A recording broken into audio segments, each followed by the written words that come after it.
इस वीडियो से मुझ पर देशद्रोह का केस हो सकता है या मुझे जेल भी हो सकती है, लेकिन मुझे इसकी परवाह नहीं और जो सच है उसे मैं बता के रहूँगा। नमस्कार, आज हम इस वीडियो में तथ्यों के आधार पर ये जानेंगे, क्या हम आज भी गुलाम हैं या आज़ाद? 15 अगस्त 1947 को क्या हुआ था? भारत आज़ाद हुआ था, सत्ता हस्तांतरण हुआ था या जिसे पावर ट्रांसफ़र कहते हैं, भई अंग्रेज़ों के हाथों से हमारे हाथ में सत्ता आ गई थी, या धर्म के नाम पे बंटवारा। आखिर 15 अगस्त 1947 को हुआ क्या था? अगर आज़ादी का मतलब सिर्फ इतना है, भाई अंग्रेज चले गए, या उनका जो झंडा था यूनियन जैक उसे उतार के उस पे तिरंगा टांग दिया गया, या आज़ादी का मतलब किसी का चाचा बन जाना, किसी का बापू बन जाना, या जो आज़ाद कराने वाले थे जैसे सुभाष चंद्र बोस, भगत सिंह और तिलक, लाला लाजपत राय, ये सब तो निपट चुके थे उस टाइम तक। उस समय तो 1947 तक तो ये सब बचे ही नहीं थे। अगर इसे ही आज़ादी कहते हैं तो ये आज़ादी बड़ी सस्ती, ये आज़ादी बड़ी लाचारी की और बेबसी की आज़ादी है, क्योंकि इस आज़ादी से कुछ नहीं बदला। इस आज़ादी और उस गुलामी में ज़्यादा फर्क नहीं है। वही कानून, वही अदालतें, वही पुलिस, वही सेना का सिस्टम, वही फूट डालो वाली राजनीति। अंग्रेजों ने 1773 से लेकर 1858 तक कंपनी रूल के तहत हमें गुलाम बनाए रखा था। वही वहां पे ईस्ट इंडिया कंपनी अपनी सेना और उसके हिसाब से हमें कंट्रोल कर रही थी। लेकिन 1857 के विद्रोह के बाद में उनको पहली बार संविधान बनाने की जरूरत पड़ी, क्योंकि एक और एक और क्रांति वो सहन नहीं कर सकते थे। तो इन्होंने पुलिस उस टाइम लेके आए थे, 1858 से लेके 1947 तक। इंग्लैंड का सीधा किंग जो था, राजा जो था, उसके हिसाब से यहाँ पे शासन था। तो 1860 में सबसे पहले इंडियन पीनल कोड, या जिसे आईपीसी कहते हैं, और पुलिस सिस्टम शुरू हुआ था सबसे पहले 1860 से।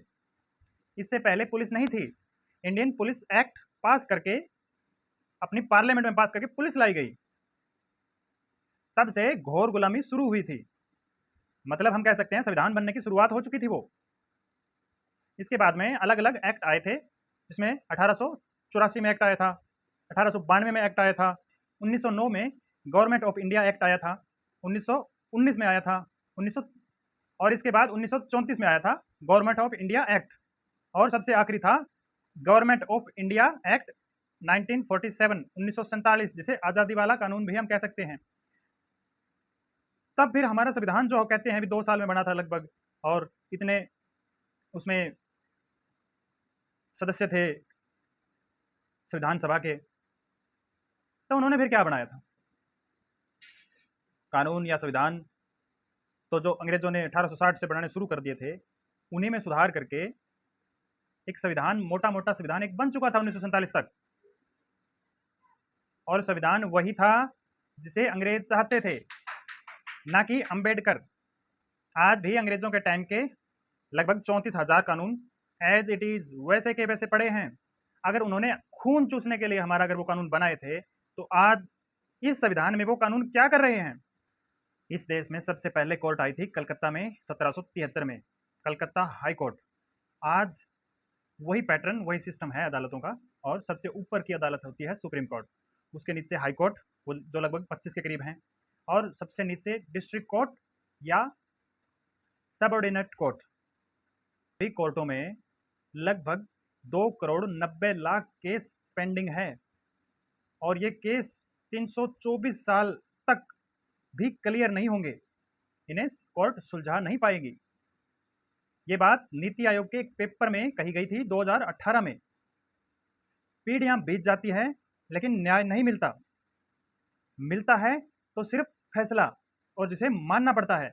अगर ना माने तो वो कोर्ट की अवहेलना होगी, अपमान होगा। इससे इस संविधान इस अदालत की एक लाचारी, और इससे यह साबित होता है कि ये सारे कानून पुराने, सड़े हुए और उधार के हैं। इनसे एक आम व्यक्ति को न्याय कभी नहीं मिलेगा।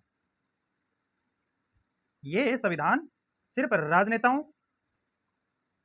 वकीलों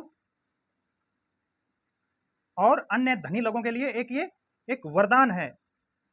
एक इसमें जो लूप होल है उसका फायदा उठा के इनके सारों सभी के खाते स्विस बैंक में चलते हैं, तब इन्हें ये संविधान भाता है।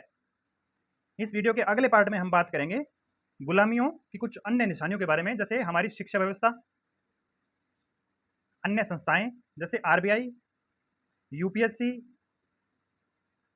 और भी बहुत सारी संस्थाएं जो कि अंग्रेजों के समय की बनी हुई हैं और आज भी चल रही हैं। तो हम इस वीडियो के कम से कम 2 या 3 पार्ट में इसको कवर करेंगे। तो बने रहें। धन्यवाद।